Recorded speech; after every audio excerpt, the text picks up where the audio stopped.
চীনের গানসু প্রদেশে প্রবল বৃষ্টিপাতের কারণে সৃষ্ট বন্যায় জনজীবন অচল হয়ে পড়েছে। ৭ আগস্ট বৃহস্পতিবার থেকে ৮ আগস্ট শুক্রবার পর্যন্ত ১৫ জনের মৃত্যু হয়েছে এবং ২৮ জন এখনও নিখোঁজ রয়েছেন।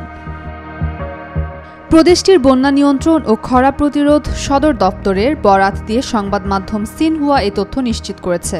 বন্যায় গানসু প্রদেশের বিভিন্ন সড়ক, বিদ্যুৎ লাইন সহ অন্যান্য অবকাঠামো ব্যাপকভাবে ক্ষতিগ্রস্ত হয়েছে। মোনালিসা হেভি ফ্লো 15 পিস প্যাকেটের সাথে 8 পিসের একটি প্যাকেট একদম ফ্রি। স্থানীয় কর্তৃপক্ষ জানিয়েছে,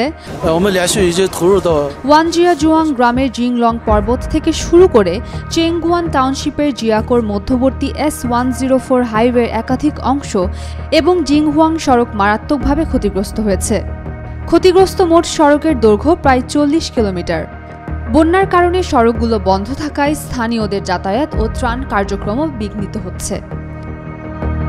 গাংসু প্রদেশের হাইওয়ে ডেভেলপমেন্ট সেন্টার উদ্ধার অভিযানের জন্য শুক্রবার সন্ধ্যা ৬টা পর্যন্ত ৪০টিরও বেশি ভারী যন্ত্রপাতি ও ২০০ জনের বেশি জরুরি কর্মী মোতায়েন করেছে।